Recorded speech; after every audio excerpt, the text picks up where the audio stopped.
अस्सलामुअलैकुम dear students. उम्मीद है आप सब लोग खैर खैरियत से होंगे। स्टूडेंट्स, आज जो हमारा टॉपिक है वो है प्रिसिजन एंड एक्यूरेसी। बाज़ स्टूडेंट्स को इससे रिलेटेड बड़ी कन्फ्यूजन होती है कि प्रिसिजन और एक्यूरेसी के दरमियान हम फ़र्क कैसे करें। बेटे रट्टा लगा के डेफिनेशन तो तैयार कर लेते हैं, बट उनको पता नहीं होता कि हम अगर इसे एक्सप्लेन करना पड़ जाए तो हम इसको कैसे एक्सप्लेन कर सकते हैं। स्टूडेंट्स, आज हम इनको देखेंगे इनकी एग्जांपल्स के साथ।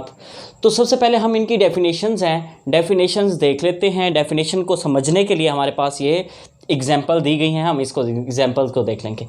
सबसे पहले आपके पास आ जाती है प्रिसिजन। प्रिसिजन क्या चीज़ है? प्रिसिजन में देखें, उसने कहा है precision mean how close the measured value. यहाँ पे लफ्ज़ यूज़ हुआ है मेजर्ड वैल्यू, यानी हमने कोई एक्सपेरिमेंट किया है, वो हमारे पास जितनी वैल्यूज़ आई हैं वो एक दूसरे के कितने क्लोज हैं। सपोज़ हमारे पास, मैं क्या करता हूँ जी, सपोज़ हमारे पास एक रॉड है जिसकी लेंथ है 8 सेंटीमीटर, यानी 8 सेंटीमीटर एक्चुअल लेंथ है। यानी हम मार्केट से लेने के लिए गए तो उसने मार्केट से जब लेके आए तो उसके पैकेट के ऊपर जो लिखा हुआ था कि इसकी जो लेंथ है वो है 8 सेंटीमीटर। अब ये 8 सेंटीमीटर जो है इसकी एक्चुअल वैल्यू है। अब मैं क्या करता हूँ, घर में आते हैं, हम मीटर रॉड के ज़रिए से इसकी वैल्यूज़ फाइंड आउट करते हैं। मीटर रॉड के ज़रिए से वैल्यूज़ फाइंड आउट करते हैं। हमारे पास जो मीटर रॉड है उसमें मतलब गलती के चांसेस हैं, लीस्ट काउंट उसमें पाया जाता है, एरर पाया जाता है। जब उसके अंदर एरर होगा, हमने वैल्यूज़ फाइंड आउट की। हमारे पास जो वैल्यूज़ आ जाती हैं वो आ जाती हैं 6 पॉइंट, यानी सपोज 7.8 आ गई, 7.7 आ गई, 7.7, ये फिर 7.7 आ गई। अब ये 3 वैल्यूज़ हैं। अब ये आपके पास होंगी मेजर्ड वैल्यू, ये आपके पास होगी एक्चुअल वैल्यू। अब प्रिसिजन के अंदर क्या है? प्रिसिजन के अंदर ये है कि मेजर्ड वैल्यू एक दूसरे के कितने कितने क्लोज हैं। मेजर्ड वैल्यू एक दूसरे के कितने कितने क्लोज हैं, इसको कहते हैं प्रिसिजन। इस प्रिसिजन के अंदर एक्चुअल वैल्यू को नहीं देखते होते। प्रिसिजन के अंदर एक्चुअल वैल्यू को नहीं देखते, बल्कि मेजर्ड वैल्यूज को देखा जाता है। इसी तरह जब हम एक्यूरेसी पे आते हैं, एक्यूरेसी की डेफिनेशन ज़रा देखिएगा। वहाँ पे लिखा है कि आपने मेजरमेंट ली। अब वो कहता है जो मेजरमेंट आपने ली वो एक्चुअल वैल्यू के कितने करीब है। बेटे याद रखिएगा, एक वैल्यू उतनी हमारे पास बेहतर से बेहतर होगी जब वो एक्चुअल वैल्यू के करीब होगी। यानी हम यूं कह सकते हैं, हमने ये वैल्यूज़ 3 वैल्यूज़ फाइंड आउट की। जब इन तीनों को हम देखते हैं, कंपेयर करते हैं एक्चुअल वैल्यू के साथ, तो बेटे इसको कहते हैं एक्यूरेसी। अब कौन सी वैल्यू इसमें ज़्यादा एक्यूरेट होगी? 7.8, 7.7 या 7.7? बेटे 7.8 आपके पास क्या होगी? ये ज़्यादा एक्यूरेट होगी। क्यों? क्योंकि ये उसके ज़्यादा क्लोज है। तो बेटे ये आपके पास प्रिसिजन और एक्यूरेसी। फिर सुन लीजिएगा, प्रिसिजन में हम मेजर्ड वैल्यूज़ को एक दूसरे से कंपेयर करते हैं, जबकि आपके पास एक्यूरेसी जो होती है, एक्यूरेसी के अंदर हम क्या करते हैं? मेजर्ड वैल्यू को कंपेयर करते हैं एक्चुअल वैल्यू के साथ।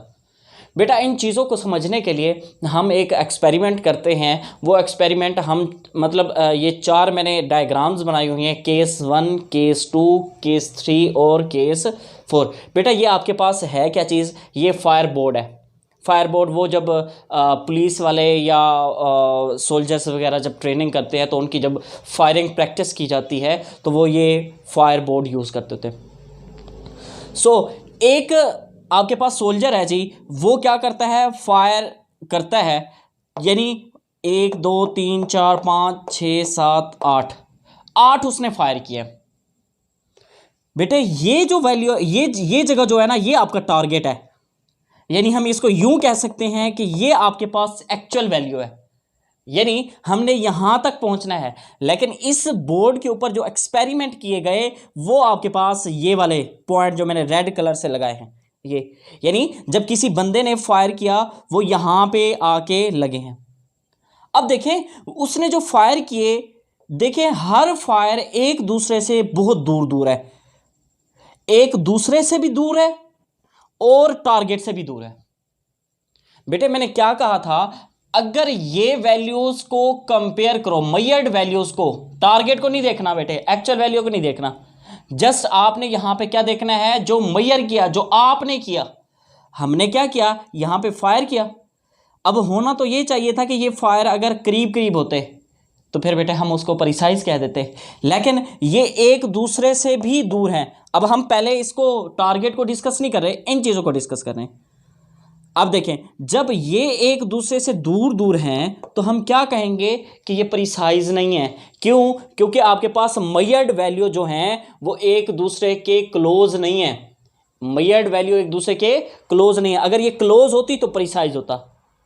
अच्छा, एक तो ये लेस प्रिसाइज है, दूसरा ये टारगेट से भी दूर है।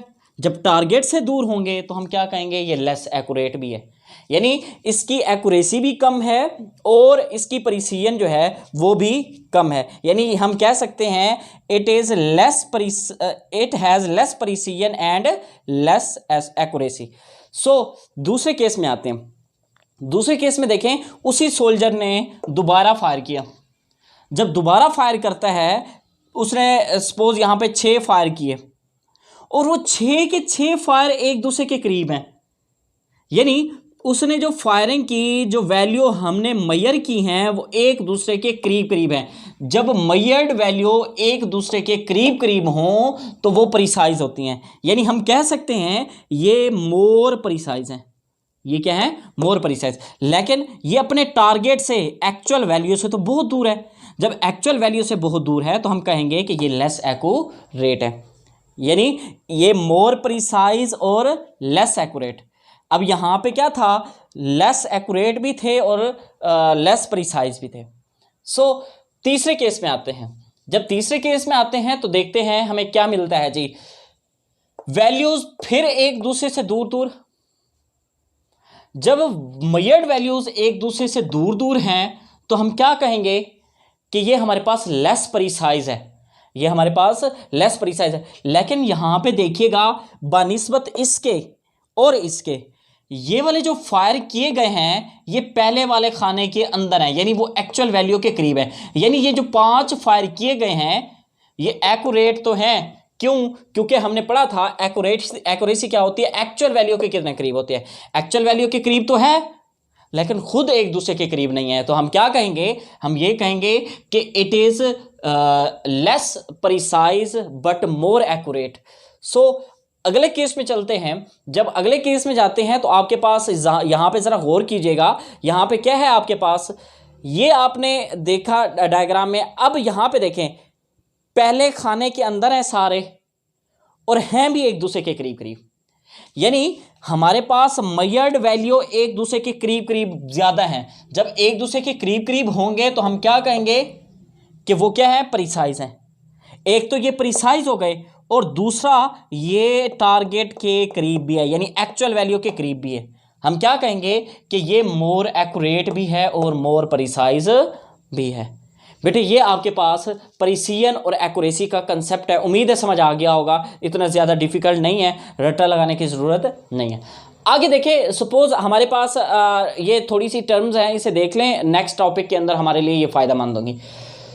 बेटे एक रॉड है, सपोज कोई भी आयरन रॉड हमने लिया है, उसकी रीडिंग ली, हमारे पास जो रीडिंग आ रही है वो आ रही है 25 सेंटीमीटर, और जिस मीटर रॉड से हमने मेजर किया है उसका जो लीस्ट काउंट है वो है 0.1 सेंटीमीटर। बेटे याद रखिएगा, लीस्ट काउंट को क्या कहते होते हैं, प्रिसीजन। लीस्ट काउंट को प्रिसीजन और एब्सोल्यूट अनसर्टेनिटी भी कहते होते हैं। याद रखिएगा एमसीक्यूज के लिए बेटे, लीस्ट काउंट को प्रिसीजन और एब्सोल्यूट अनसर्टेनिटी भी कहते हैं। तो हमारे पास लीस्ट काउंट क्या था, 0.1 सेंटीमीटर। बेटा आगे फिर हम यहाँ पे यूज़ करेंगे फ्रैक्शनल अनसर्टेनिटी। फ्रैक्शनल अनसर्टेनिटी बेटा हमारे पास कैसे आती है, जब बेटे लीस्ट काउंट को डिवाइड कर देते हो टोटल रीडिंग के ऊपर, जब लीस्ट काउंट को टोटल रीडिंग के ऊपर डिवाइड करते हो तो आपके पास आ जाती है फ्रैक्शनल अनसर्टेनिटी। और नेक्स्ट बेटा आगे फिर हम फाइंड करते हैं परसेंटेज अनसर्टेनिटी। जब इस फ्रैक्शनल अनसर्टेनिटी को मल्टीप्लाई कर दिया जाता है 100 से तो आपके पास बेटा क्या आ जाती है, परसेंटेज अनसर्टेनिटी। सो बेटे ये आपके पास प्रिसिजन और एक्यूरेसी और थोड़ी सी ये टर्म्स की उम्मीद है आपको समझ आ जाएगा। इंशाल्लाह नेक्स्ट लेक्चर के साथ बहुत जल्द हाजिर होंगे आपकी खिदमत में। अल्लाह हाफिज़।